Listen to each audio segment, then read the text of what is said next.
Hey y'all, welcome to Cross Politics on the Fight Laugh Feast Network. It's good to be with you back in the studio after the conference and have Knox back because we had Jeff Durbin and the guys on without Knox. It was a great show, a lot of fun. All three of those guys couldn't make up for you, Knox. Well, thank you. That's so I doubt it, but thank you. That's so You've been nice. practicing that the whole time I've been gone. America, I just want consistency. I just want you to be consistent. Okay. So the government's about to shut down, and it is shut down. Whatever you mean. Whatever It's shut down. It's shut down, meaning that Congress still gets paid. But the SNAP program is what everyone's kind of yelling about, screaming about, sad about, kind of thing. That's about to tomorrow's not tomorrow. November 1st is when no payments are going to happen. Yeah. Saturday. But then we're about November 4th. We're about to elect 3 socialist mayors nationwide. Potentially nationwide. So is the SNAP program socialism or not? Yeah. Totally. Are these? So we're gonna socialism failing us, and then we're gonna elect more socialists. And by the end of the show, we hope to convince you of the 3 Bs. Uh-oh. We're not gonna say the 3 Bs yet. Why not? I don't know. Okay. You want to say 3 Bs? I don't feel like saying 3 Bs yet. I want you to stick around for the 3 Bs. Wow. We just ended our Fight Laugh Feast conference, our National Fight Laugh Feast conference a couple weeks ago. It was such a great time. The energy every year is very encouraging energy. But I want to make sure we mention a couple of our partners and sponsors of the conference because, we want you guys also to come next year to our conference, which is October 1st through the 3rd. So save the date for that already. 26. Enlighten Academy, they sponsored our pastors luncheon every year. Yeah. We have a sponsor that picks up the tab. For all the pastors. For the pastors. Yeah. This is really nice. Well, there's something like 50 this last year. It was great. And that was Enlighten Academy. They're actually out of Spokane. I didn't find out about them until about 2 years ago. Yeah.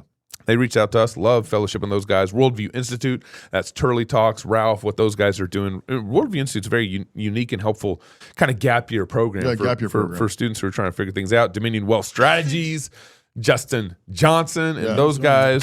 Make sure you be checking out. Reformed.money, you can't beat that. Max D Trailers, love those guys. I just want to order a trailer. Right. Just talking to the guys. Because. I just want to order a trailer. You're like, honey, I need a trailer.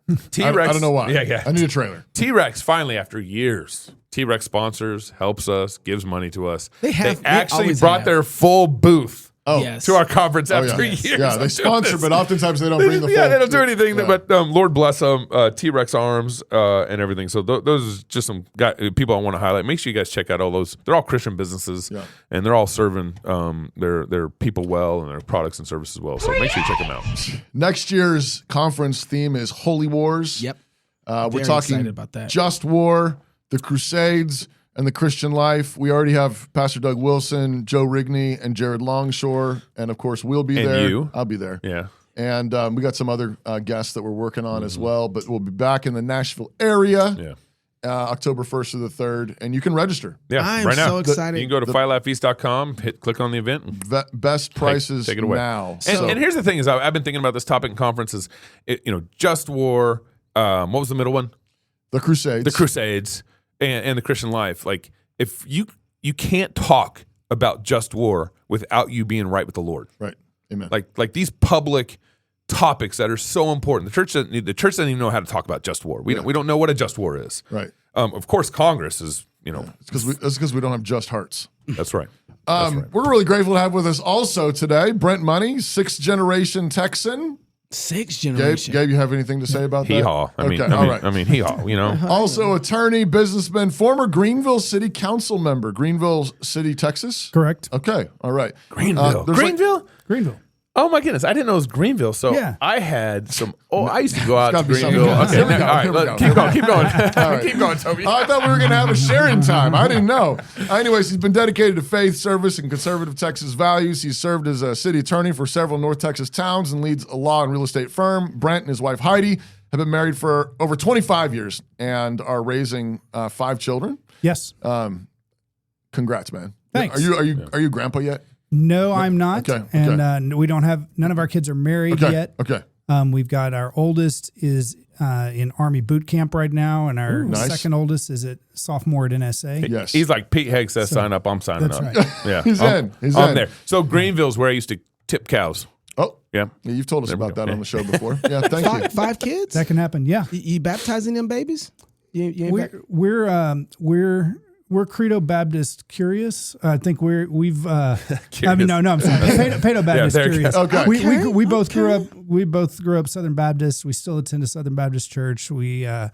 But you're open. We're open and inquiring. That's right. That's right. I've been reading a lot and listening to a lot, and just for that, I'm going to give you one of deep in the heart of Texas. Right. Bam, just bam. as a salute. Okay. All right, SNAP program. It's going about away. It's about to go down. It's about to go down. And this girl's kind of worried. And somehow Congress still gets paid in government shutdown. I don't understand. Roll the clip. Food assistance programs for nearly 50 million people, including millions of children, expire on Saturday. I don't have a clear budget for my food. It's only from SNAP. Subsidies for Obamacare also set to expire. Wow. So I'm excited about this. I read. Can we have a party? 42 million people about to lose their food stamps. Pastor Toby's excited. Man. Well, and what's not being talked about in all the programs and everything is how, first of all, how socialist it is. Like Republicans won't even identify it as a socialism program. Socialism is expiring. Yeah, exactly. That's On exactly. Saturday. And all the people rejoice. Why are we not throwing parties? Now, I would like a full breakdown of kind of where all the SNAP programs are going. I remember. We were talking about this via chat earlier. I remember going to Winco, I can't remember, some years ago, and people were trying to sell me their SNAP benefits. In Idaho? In Moscow? In Moscow. Huh. And something like, under the Obama administration, I think something like 49% of illegals that came over got on the SNAP program. Mm-hmm. So 20 million. We don't know no one's going to tell us the actual numbers because they don't want to talk about it. Something like 20 million illegal immigrants came across during the Biden administration. Yeah. Same thing. The same thing. I know. It's synonymous, right? And 49% got on SNAP benefits. That's a massive incentivization. The thing that's been interesting to me is to watch that in one way or another. It doesn't matter. I think you can look at the SNAP benefits. I think you can look at the other welfare benefits. I think you look at Obamacare, and you can say, well, none of that stuff really affects me. I'm a working person. I got my own life. I'm making my own money. These things don't affect me. But if you go down and you start looking at the list of things that are going to be affected, it's amazing that all of them in one way or another are going to affect us. Well, that's like 13% of the United States population. Correct. 50 million out of 350 million. So maybe a little bit more than that. 14%. I don't know. So it's like in that neighborhood. Yeah. What we looking at it, I think it was the whole state of New York and the whole state of Florida combined is on SNAP. Is like 42 million the people on SNAP or welfare. That's what the number is. But the thing is that it's not just SNAP. Yeah. Like if you own, like for instance, I'm thinking about air traffic control. Okay, wait a second. Yeah. Right. I'm flying a lot right now, and I want the people not tired because they've kind of cut their shifts, and want they're working double. Or they're working double. Yeah, so I can get on the ground and come see my family. Yeah. But then not just that, you also have people who have construction companies that do federal jobs. Right. Mm-hmm. So if you are a free man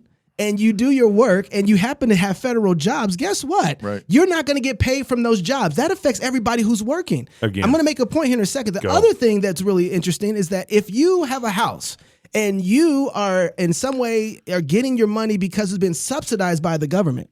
So federal loan. Yeah. Well, not just a loan, but the people who you have staying there are on government subsidies. Right. Federal government subsidies on housing. Rentals and stuff like that. Okay. And so they get, $2,500 or something like that for the rent. That's how they're and paying they have it. to pay $400 or $100. Interesting. Guess who's not going to get their money now for the rent coming up? You. Now you're doing all the right things, but because the federal government affecting you. makes so much of our life, right? And what goes on. They're embedded in everything. They're embedded in almost everything that we do. And so because they are, it's not just SNAP. We're all in one way or another being subsidized by the government, whether we like it or not, because they are involved in so much of our lives. Yeah. I want to know what Speaker Johnson has to say right now about all this. Is he going to fix it? Yeah. Well, I think what Johnson does is, this has been hard to find for me, is like, what do the Democrats really want? Yeah. What is it that they're after that they've gone to vote 13 times and they say no on? Okay. Right? That hasn't been as clear. I think Johnson makes it pretty clear what they're after and why. Things like $4 million for global LGBTQI plus awareness campaigns around the world. $4 million for the LGBTQI plus democracy grants in the Balkans. They want $2 million for feminist democratic principles projects in Africa. We're not doing that. But again, the question is why? Why? This sounds crazy. It is. Why would they do this? And what we saw on vivid display over the weekend was the re-emphasis of this fact. This is motivated purely out of fear. And what do we mean by that? We saw the Democratic leader in the House, Hakeem Jeffries, endorse Zohran Mamdani for mayor of New York City on Friday. It was an illustration of what we're facing here. The Democrats right now fear the far left activists more than they fear air traffic controllers, border patrol agents, American service members, and so many others missing their paychecks. They fear the Marxist insurgents like Mamdani more than they fear families and children going hungry from lapsed benefits that keep food on their tables. Yeah, I don't think it's fear. What do you think it is? I'm gonna give you a chance to talk first because we're talking and I haven't heard from you. And you're actually a politician. Yeah, no, I'm thankfully not in D.C. I'm a state representative down in Texas, and I absolutely do think it's true. The Democrats that I know and serve with, they are beholden to the most rabid parts of their base, and it becomes very easy. In Texas too.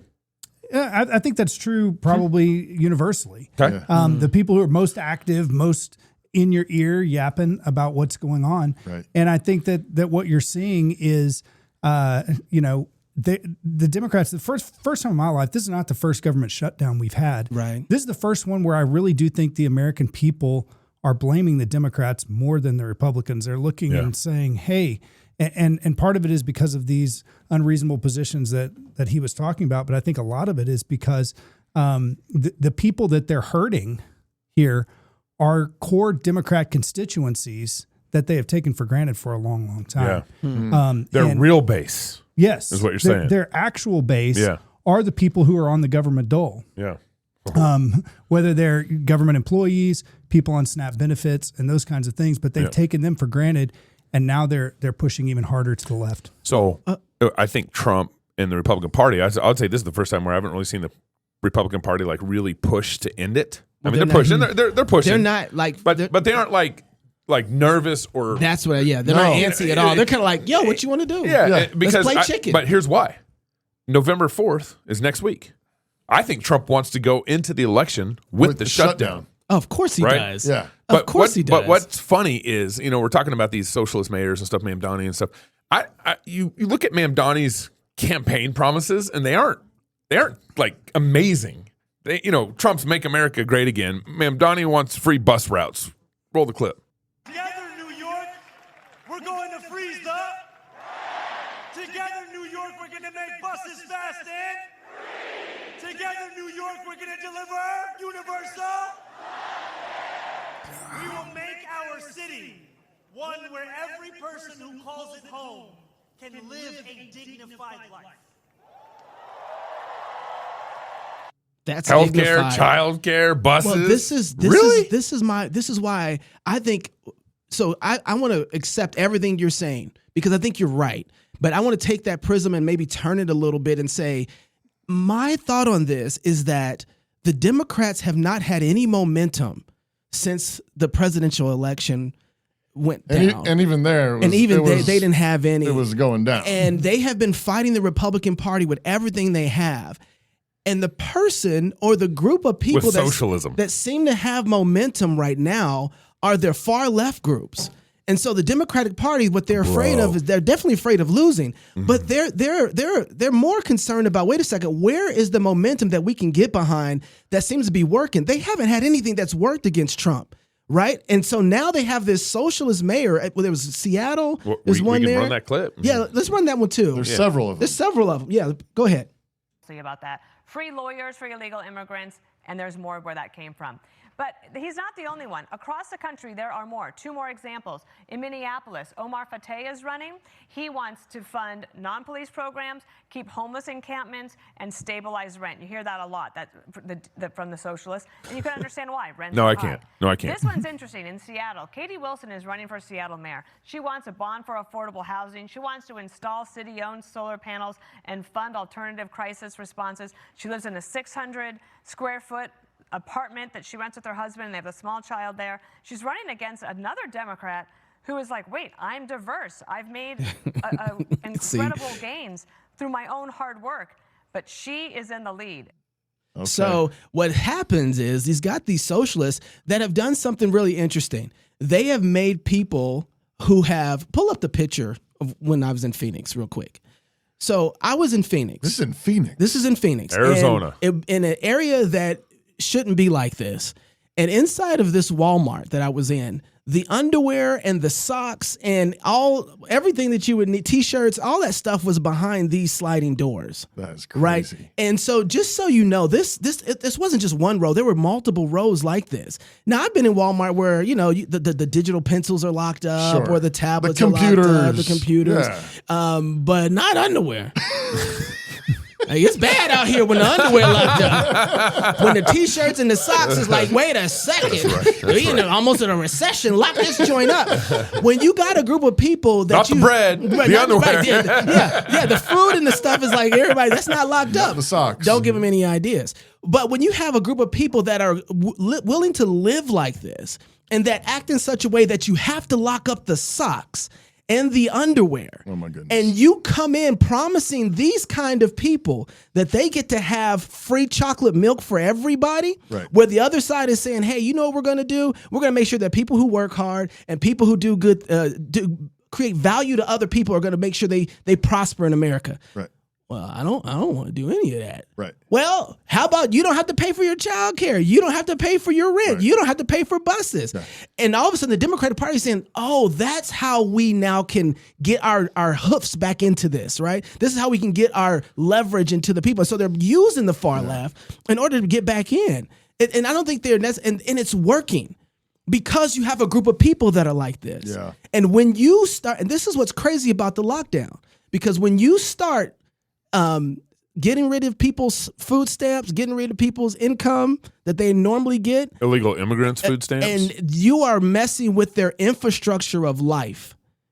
And when you do that, you can expect what we call the zombie apocalypse. You have music for that? We should. Breaking news. We have 3 zombie apocalypse attacks today in New York, Minneapolis, and Seattle. Everywhere that socialism is trending. That's right. No, but explain what you mean. So zombie apocalypse is a military term that they talk about when you have all of the main infrastructures cut off to people. It doesn't take long before everybody goes crazy. You don't you don't have food. Yeah, you don't have electricity. Basic power, infrastructure, food, water. Yeah. I mean, we almost got zombie apocalypse with COVID, and we still have some of those things. I mean, toilet paper. Where was that at? But we have a culture now that is used to the government providing for them in every way. And it's related. You've got an entitlement culture, right? Yes. And so you say, well, if I don't have socks and underwear, and I need socks and underwear, then I am owed socks and underwear, so I'm going to go get socks and underwear. Yeah, that's right. And it's not even seen as a crime in a lot of places. Well, how many of the states have raised the limit of we won't even prosecute up to $1,000? California, right? $2,500 or something like that. In California, they wouldn't prosecute, and so they legislated theft. Yeah, I'm just thinking at Logos School in the high school, they have a no cell phone policy throughout the school. But of course, it's really upper class. Upperclassmen are the ones that would have cell phones. But every morning when I go in on Tuesdays and Thursdays to teach, there's a basket by the secretary's office, and all the kids just walk by and drop their cell phones in the basket. If they didn't leave it in the car or leave it at home, they just drop it in the basket, and that's how they take care of it. But I remember I just actually walked by just a few days ago, and I'm watching everybody just drop their cell phones in the basket. And at the end of the day, everybody's going to have their cell phones. There's no key to lock up the cell phones. There's no plexiglass guarding the cell phones. Yeah, right. And the kids just drop it in there. But it's which way?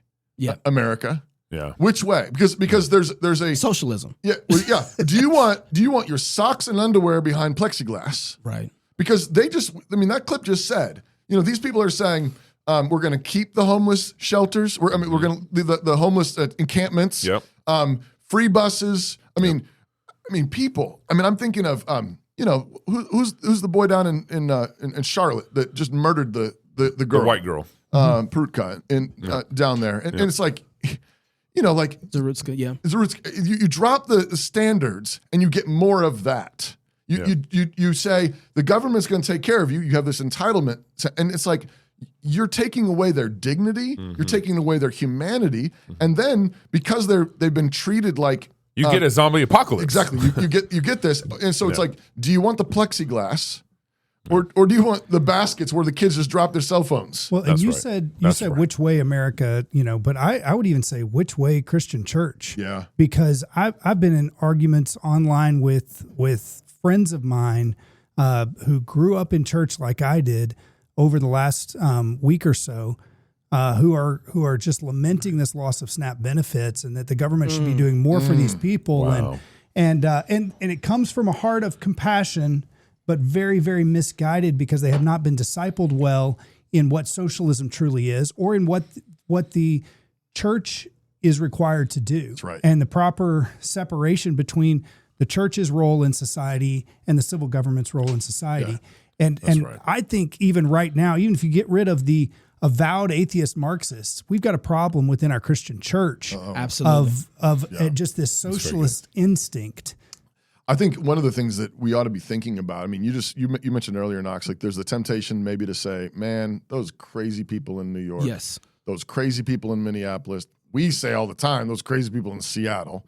Yep. And there's maybe a temptation to be like, whatever, but this is not really going to affect me.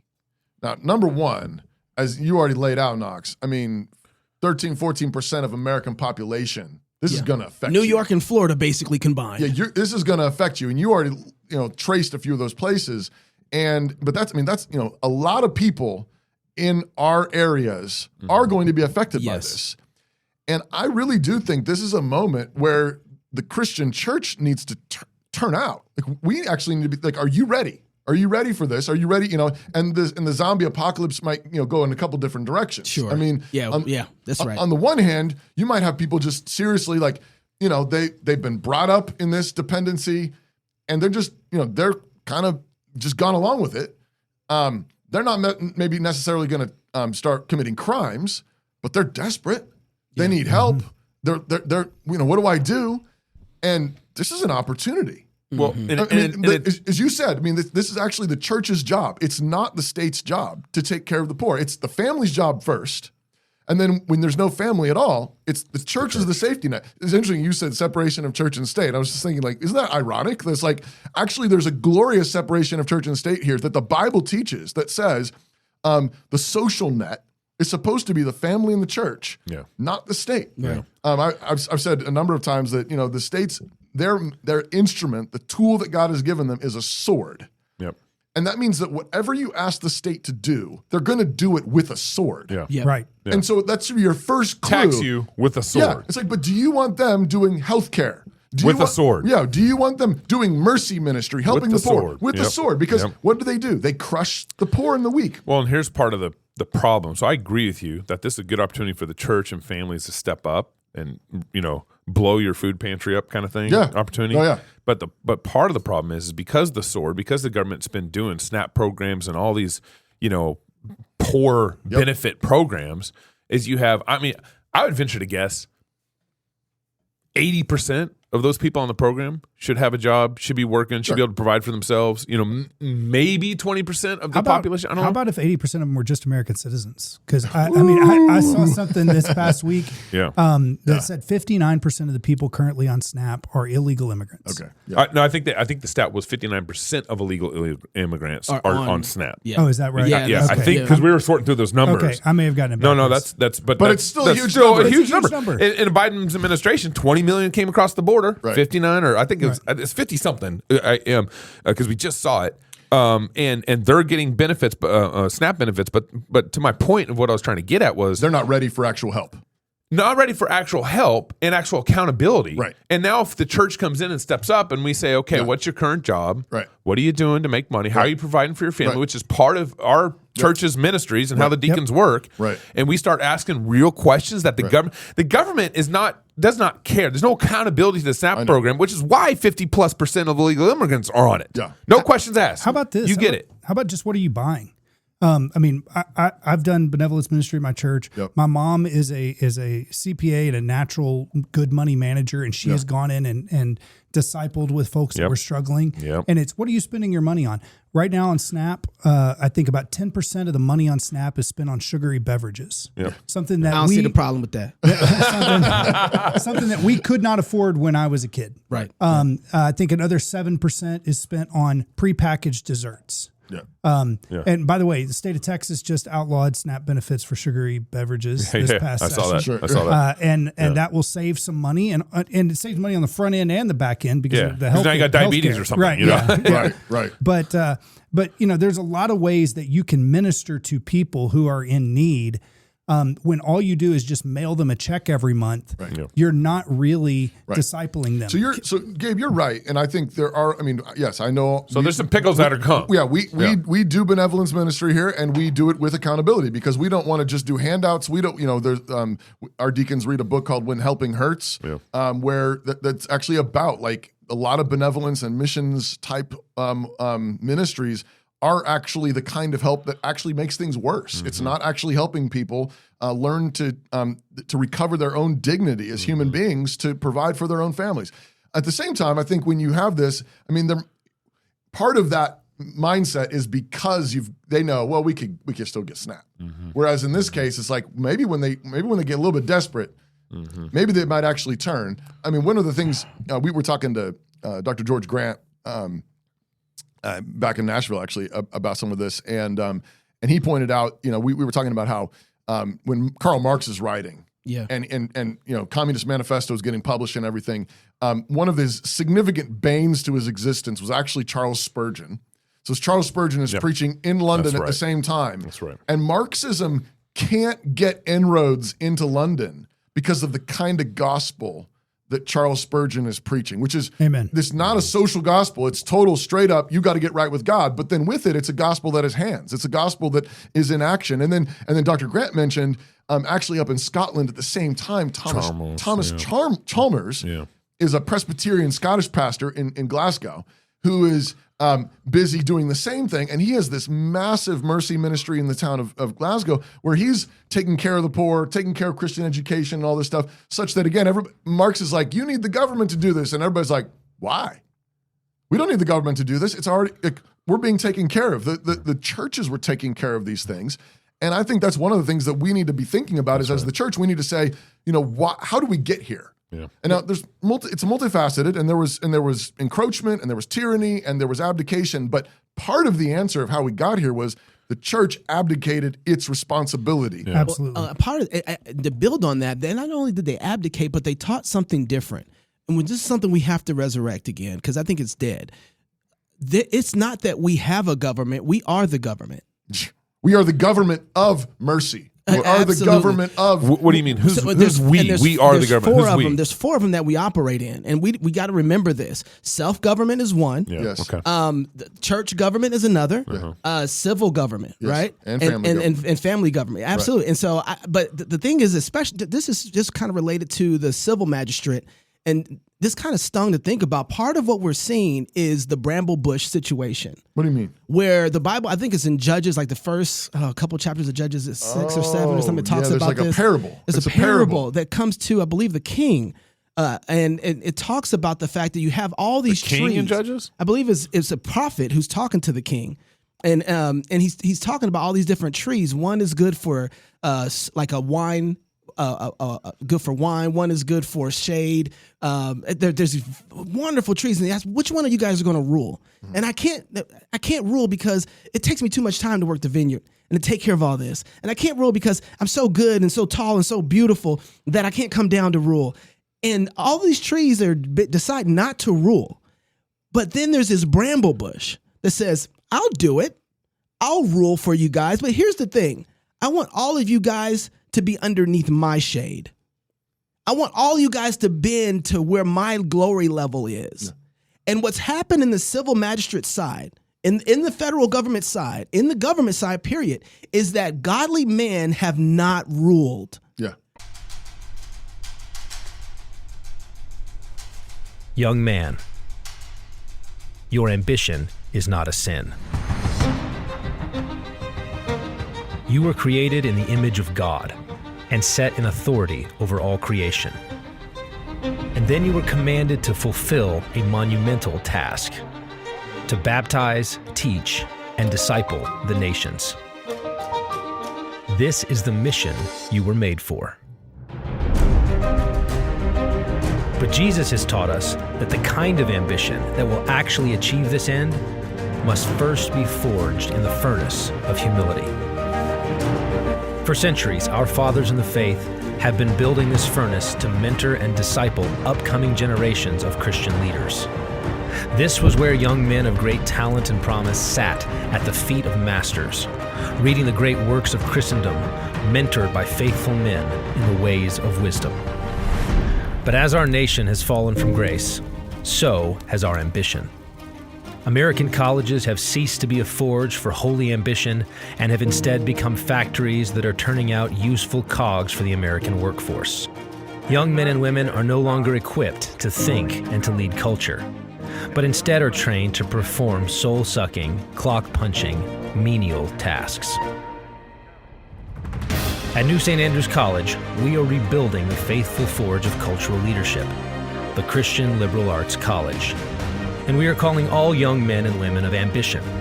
Come, sit humbly at the feet of ancient wisdom. Come, be discipled by a faithful Christian community.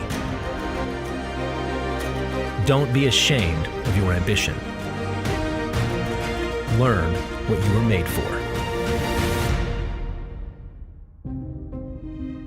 New St. Andrews College. Build, fight, win.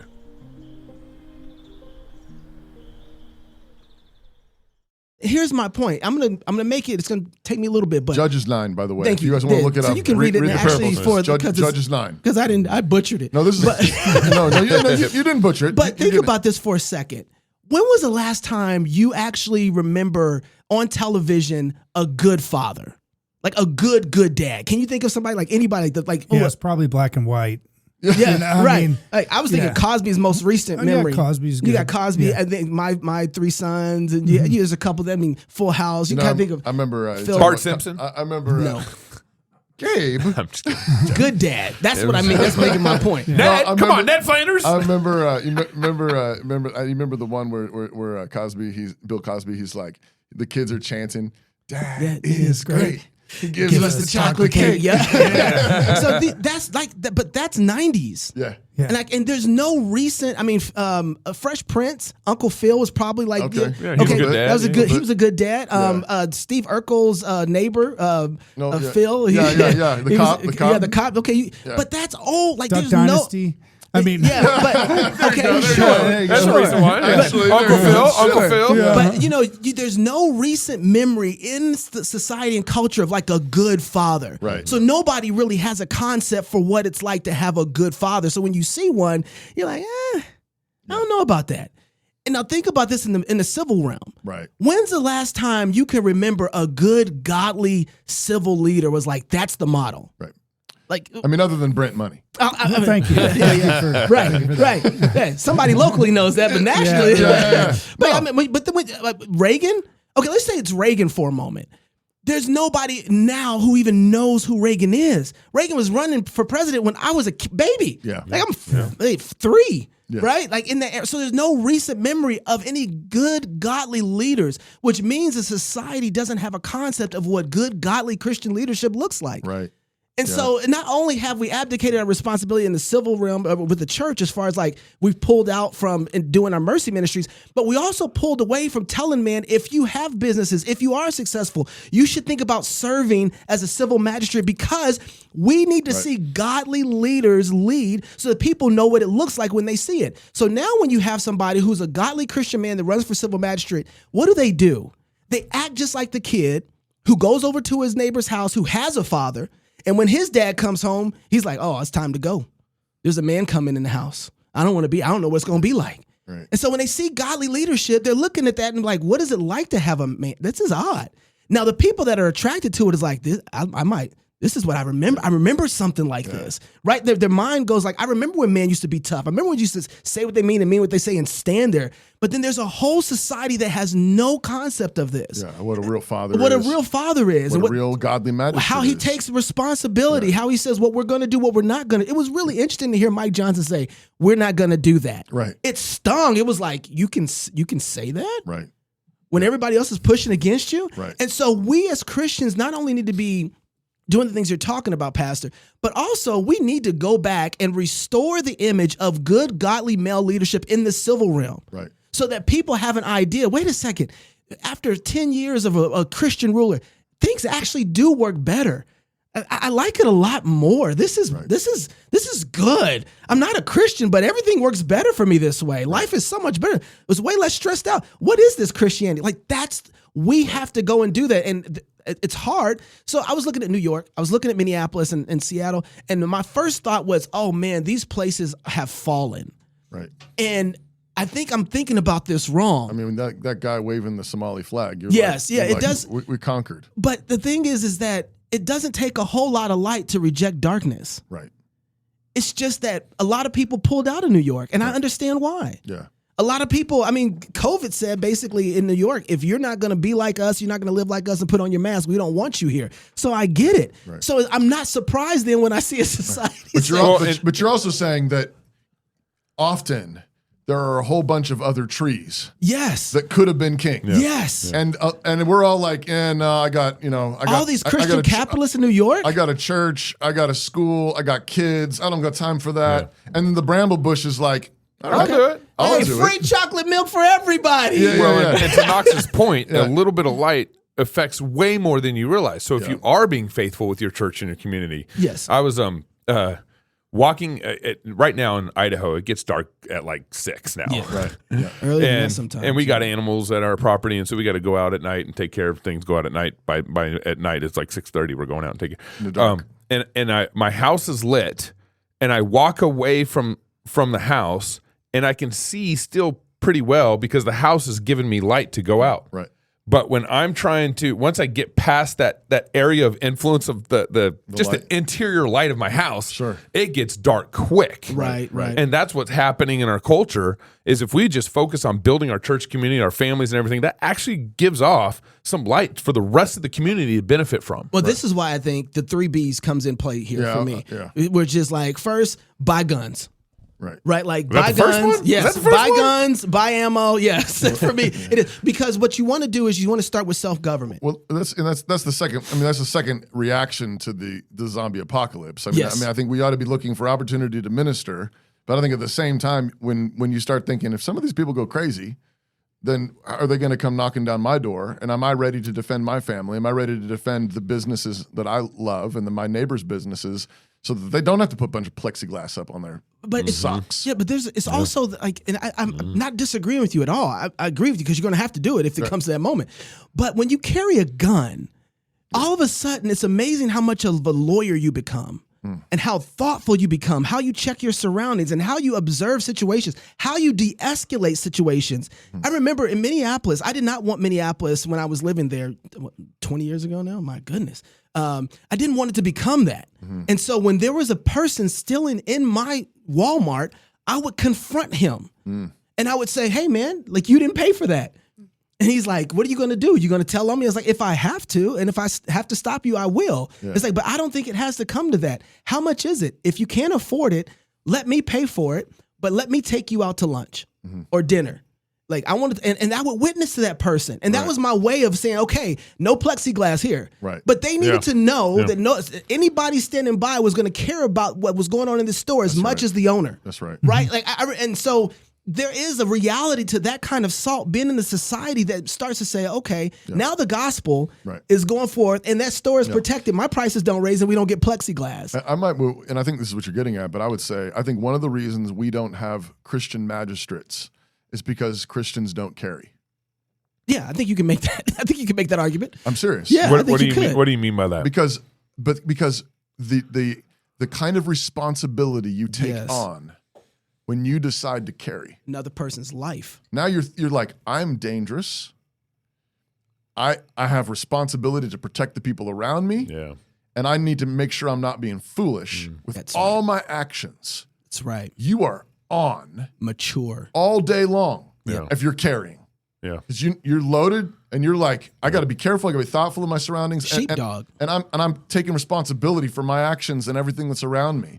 And I think we have, in our own way, I grew up in a very conservative, Bible-believing Presbyterian household, but I can remember, like, I think, we weren't anti-gun at all, but it was very optional. That's right. Very optional. Yeah. Like, you can carry if you want. If you're into hunting, that's cool. And I grew up in Texas, same thing. Yeah, but totally pro Second Amendment state. But I think there's a great little booklet just recently read with our elders called "The Divine Right of Resistance of Tyranny." I think is what it's called by Dr. Philip Kaiser. Kaiser, thank you. And one of the things he points out in there is, like, biblically speaking, God expects men to be able to defend themselves and their families. And he even points out, like, Jesus is like, all right, I'm getting ready to go to the cross, guys. You got swords? And if you don't have a sword, you need to sell your cloak and buy one. Yeah.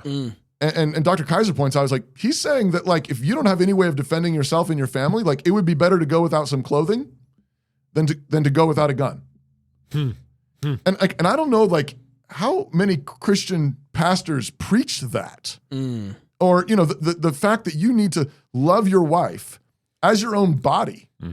And you're required. I was looking at the Larger Catechism actually today on the Sixth Commandment, and the Larger Catechism is a great resource for understanding the law, and it just unpacks the laws about what does this law command and what does this law prohibit, and it says that the Sixth Commandment requires you to give careful study to all the ways in which you must justly defend life. Ooh. Wow.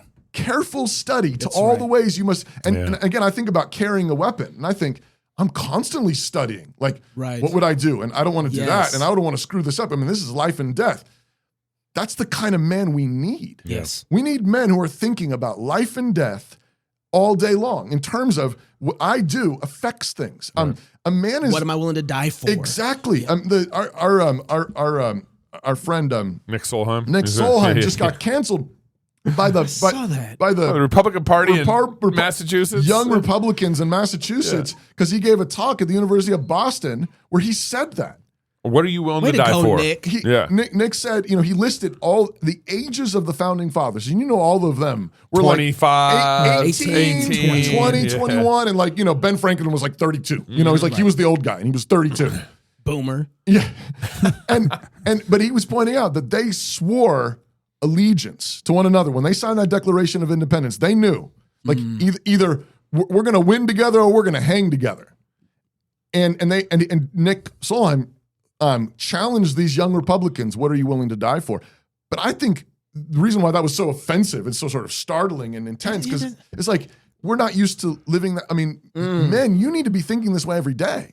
What are you willing to die for? I mean, and if that hasn't been heightened, if that reality hasn't been heightened with them trying to assassinate Trump, they actually assassinated Charlie Kirk. That's right. Yes. I mean, it's like, no, actually, like, you are needed now to be a good man. And one last thing on this is I think about during COVID, again, like, this is the plexiglass thing.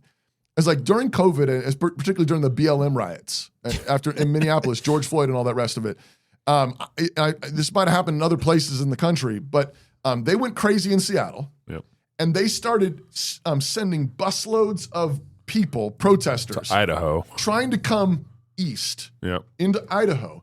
And there were instances actually in eastern Washington State, and also in Coeur d'Alene, just north of here, where good men just strapped on their ARs and walked around downtown. Yep. And often with members of the law enforcement, like they're walking around downtown, and then there'd be a bus that'd pull up, a bunch of protesters would get out, look around, Not the place. and then get back in the bus and drive away. Look what happened with Kyle Rittenhouse, though, doing that. We were talking about that. As an 18-year-old man, Yes. and young man, just trying to be a presence like that. Yes. and had to defend himself. I know. And then had the law come after him. I know. Because the law wasn't doing what the law was supposed to do. And that's the kind of that's incredible. You know, who's the guy on the bus that there was the guy on the bus that got prosecuted because he chokehold he restrained a person. Daniel Penny. Yes, and then in the subway. In the subway, and then got charged. You know, because the guy died. We all should have got together and paid for his lawyer fees. Oh, absolutely. Whatever they were. If they weren't paid for, then we failed. But that's one of the reasons though why men abdicate. The men on the bus in Charlotte where they just watch a young woman get stabbed to death and sit there and do nothing. Yeah, that's what it looks like when you don't carry a gun. Because the chances are, it's first of all, it's a judgment call. There's going to be judgment calls, and you're taking lives in your hands, and you know that's dangerous. And you also know that you could even do the right thing and still get prosecuted. Yes, you could do the right thing and still get strung up on charges. I want to say two things because I know we got to move on. But one thing is carrying a gun is uncomfortable. Yeah. If you carry one every day, but so is leadership. Yeah. That's why I go back to is I think one of the reasons why we don't have Christian magistrates in more cities and we only have bramble bushes, communist bramble bushes, is because men do not practice it every day. That's right. It's uncomfortable. Yep. It's dangerous. Yep. It's hard. It's hard. It's heavy. The other thing I want to say about this too is when I get up in the morning and I have to decide of whether or not I'm going to the clothes I'm going to wear because it all matters. You know, I want to print all this other stuff. I want to be comfortable as much as I can. I am still making the decision. If I don't have my gun on me, I'm still planning to die. Mm-hmm. Because carrying my gun, you need to live every day like you're carrying. Trained me to think I'm going to be this kind of guy with my gun or without it. Yes. And so I'm saying, well, I'd rather have my gun because I'm planning to die and put myself in that situation anyway. I'd rather have my gun to protect more people if I'm going to go out. Yeah. And so it's just the mindset that's set there, which gets us to the second point, which is build churches. Well, that was actually already said earlier. Yeah, well, let's get second B. But I like to put this one after the first one because I think there's a self-government principle here that allows, because the self-government principle here inside the family qualifies you to be an elder inside of a church. That's good. So you got to have that reality to even qualify to be an elder. Right. Right. Self-governing, right? Have a family that loves you, one that you can protect and provide for. Children obey you. So you have to have that because it tells you the temperature and the gauge in which your church is going to be. Right. So what kind of church do you have? Well, let me see the kind of man you have. Right. Now I can tell you what kind of church you have. And then I can tell you after that, have lots of babies. Yeah. Baptize them. and to connect those first two, when you talk about being the kind of man that carries a gun, you're constantly evaluating threats. That's right. Figuring out how to defend against those threats and do those things. And that's the kind of church leaders that we need as well. Amen. Come on now. You can't just have pastors who are so they study and they know everything in the world there is to know about the sheep and how to care for a sheep or whatever, but their eyes are so down that they don't see the wolves attacking. They don't understand the threats that are coming in, and they're not prepared to do what has to be done to protect the sheep that they supposedly love. Exactly right. Preach I mean, how many pastors haven't heard of Charlie Kirk because their eyes are so down in their if you haven't heard office of him now, whatever. I don't know what's wrong with you, but but you know, this reminds me. Actually, it's one of the reasons why I do believe that there is a conservative resurgence happening in Israel right now, and I think it's actually it's connected. It's they need Jesus, and there's all kinds of corruption in the government there. That's deep state Israel, Not all the like rest ours. of it. Not like ours. Just like ours. but the some of the Israelis that we met, one of the remarkable things is so liberalism works, progressivism works. Primarily because they're able to live in delusions because conservatives are propping the world up. It's like Marxism. Yes. That's right. Okay. Amen. Right? So they don't do math, but a bunch of conservatives are doing math and allowing for things to still function. Yeah. They're saying boys can be girls and girls can be boys, but that's only because a whole bunch of men are being men and women are being women and so on. So, I mean, there's different applications of this. But when there's real threats in the streets, reality comes crashing down. Yeah. And so the progressive liberal utopian vision of Marxism that says, basically we're all basically good. And all we need to do is have this multicultural kumbaya moment. And if everybody just sees your common humanity and you get the right education. And if you get free buses because they're free. All the free stuff. If you get free rent because it's free. Right. So that nobody's frustrated and no one does anything mean to each other. Like that's the gospel of Marxism and progressivism. And everybody and so liberal and kids get indoctrinated that in college, and they're like, yeah, it's nationalism that's the enemy. It's Christianity that's the enemy. It's patriarchalism that's the enemy, right? All those things. Well, when you get a few thousand Hamas terrorists coming across your border and just murdering people in the streets, liberalism looks stupid.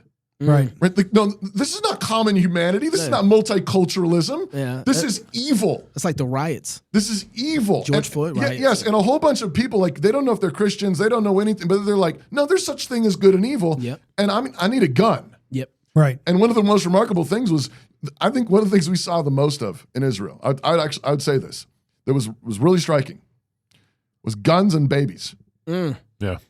There were guns everywhere, and they don't even have a Second Amendment. Did you say there was a boom or something after? Yes. After October 7th, one of the gals, my wife was talking to her, and she said, after October 7th, we had a baby boom.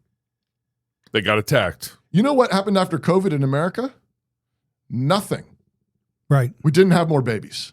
The baby dearth continued. Interesting. But and my point to say this is, I mean, okay, these conservative Jews, they need Jesus. Mm-hmm. But that should put us to shame. Mm-hmm. The Christian church should be a place where we say, you know what, we're going to be men who defend our families and we're going to have more babies. Mm-hmm. Because why? Because we're thinking long term and we're going to win. Well, and babies are ammo. Yeah, I know. Babies are arrows. But and this is why you got to have the enemies in the gate. That's why you have to have churches. And this, Pastor, you talking about being put to shame. It only took 20 years after 9/11 before now we have a potential reality of a Muslim mayor in the same place that took down the Twin Towers. Right. But you want to talk about forgetting the faces of your father? I'm sorry, go ahead. Yeah, no, but it's partly because they are having babies. That's what I was going for. And go they on now. are catechizing their kids better in Islam than we are in Christianity. That's true. By and large. Right. And we're looking at a situation where even in a state like Texas, Islam in the next, if it continues in the rate it is, and I think it's not because we've closed the border, but even with the ones that are there, the rate they're having children, the rate we're not having children, the rate that they're keeping their children in the faith, the rate that we're not keeping our children in the faith, we are looking at a generation or two ahead where Islam is the predominant religion in major parts of our country. Right. And it's already the case in UK and Western Europe. I mean, they're even closer to that being eclipsed. Yes. I was texting with a couple pastors this last week, and we were talking about the ball and the liberal play that was written in About the Ball. The Ball? After the Ball. After the Ball, excuse me. Yeah, the book. The book After the Ball. Desensitize, jam, and convert. Yep. Right. And he was one of the pastors saying, hey, we need a Christian about after the ball book that lays out the play, right? And this really is the 3 B's lays out the play of how Christians should be taking back. I mean, we need to be taking responsibility for ourselves, our families, and our cities. Christians have kind of done number 1 and number 2 okay, taking care of ourselves and our families okay. Not really, but not really. It's hard. All right, it's hard to argue that, but we've been having kids and handing them over to the liberals. Right. Liberalization or whatever. Liberals, their play works based off like a leech, like a parasite. Right. It has to borrow other things to be successful. And it has to borrow from Christianity and from conservatives. And we've been giving them that. Yeah. And that liberal, parasite has been taking our kids. That liberal parasite's been taking our money and throwing it to SNAP programs, it makes LGBT training programs, and we're here, we're working hard to pay our own kids' education, right? And part of the reason why it's so hard is because the parasite's been taking our money to educate their kids, and we have to figure out how to do it additionally to our kids. Right. Bramblebush, being ruled by Bramblebush, and then what we've done is we were joking in the text thread that part of the play had been. In public media, this is one of the reasons why I think cross politics is important, and a lot of the media that we're trying to do as Christians here is they discipled through the media. I mean, think of Will and Grace, think of Friends, yep. and think of Mario Kart or whatever. Propaganda. That they're all. It's amazing that the church is all bringing those movies and flicks into their sermons. We remember the show we did this summer where we walked through all the pastors bringing in these movies as a sermon point or as a tech context for a sermon, the basis for their sermon or whatever. And we've been taking their discipleship, bringing it into the church, and so no wonder the church can't disciple on how to have self-defense, how to what the play is. Psalm 127. Right. If we need a Second Amendment emphasis in our lives and a Second Amendment responsibility in our lives and carrying guns and that whole thing, the biggest Second Amendment is your kids. Yeah. The biggest threat to, which is why the liberals have been taking our kids for decades, because they know where the next generation's at. Psalm 127 says, unless God builds the house, they labor in vain. They build it. Unless God guards the city, you can have all the watchmen watch. You have all the security guards in the world, and it doesn't matter. Yep. And then we think that the psalmist is changing subjects, and he says he's actually telling us how God builds houses and how God guards cities. He says, "Behold, children are the inheritance of the Lord." Yeah. An inheritance is wealth passed down through generations to build houses and legacies. That's right. It's a wealth that's handed down, and God says it's a self-defense and offensive mechanism. Exactly. it's for building cities and for building houses and guarding cities. That's right. And he says, "Behold, God gives you children," and we're like, but he's changing the subject. But we think God's changing the subject, and we say no. But the problem is, there's a commie that's going to be elected mayor in New York, and God says, "Do you want to win?" I mean, I think you're right. It's not. It's really like, do you want to win? Yeah. And nah. And it's like, okay, then we can have the bramble bush again. Yeah. Oh. But it's not that hard. Light really does shine in the darkness, and it really is a matter of men deciding, I'm going to be a man. I'm going to be a dangerously good man. Yes. A dangerously good man. On. And I'm going to have a bunch of babies. I'm going to raise them in the fear and admonition of the Lord, and I'm going to be in a church community that's ready both to serve those in need and is boldly proclaiming the gospel so that all this darkness can be scattered. You got the last word, Brent. Oh man, I don't know if I can beat that. That's why I was just listening. Golly, I say end it right there. No, I think we've got to have more kids. I'm sitting here going, my gosh, I need to go adopt some more kids. I can't. But God is moving.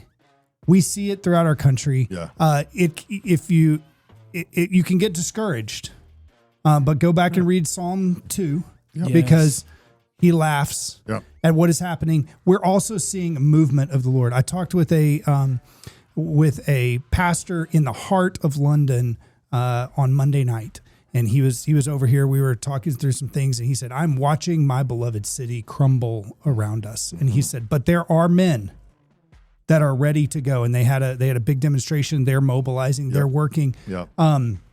But it's scary. But you know what he said? He said, "We don't have guns." Yeah. Oof. I mean, we don't have guns. And you know what else? Look at what the birth rate has been there over the years. Right. You just look at what has happened to their churches. So we are watching what happens 15, 20 years from now. But we have an opportunity here. Right. And God is moving, and we need to get on board with it. Another way of talking about this is you don't have guns because you don't have kids. Why would you if you don't have kids, why would you have a gun? What would you protect? Toby, finish it out. Okay, I got to read these ads. The mission of Armored Republic, speaking of weapons and armor, Yeah, for real. is to honor Christ by equipping free men with tools of liberty necessary to preserve their God-given rights. In the Armored Republic, there's no king but Christ. They're free craftsmen, and body armor is a tool of liberty. Yeah, why don't you have body armor? For real. Right?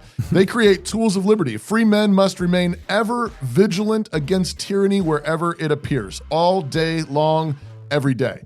God has given us the tools of liberty needed to defend the rights he's bestowed upon us, and Armored Republic is honored to offer you those tools. So visit them today at 500-armor.com.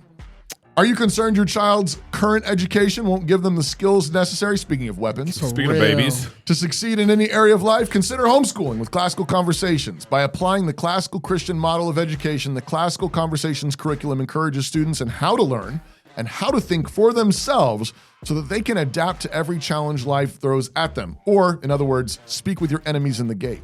Join the over 50,000 families in 60 countries who have chosen to educate their children with classical conversations by visiting classicalconversations.com/FLF. That's classicalconversations.com/FLF. Brent, thanks for joining us today. Yeah, man. Thanks for having me. I really appreciate it. Great to have you back in the studio, Bill. our faithful audience member. Absolutely. If you're single, get married. If you're married, have your kids. If you have some kids, go baptize them. Until next time, love God with all your heart, soul, mind, and strength. Love your neighbor as yourself. Go fight, laugh, and feast. This is Cross Politic. Gotta work buying guns into that final And chart. get you some ammo.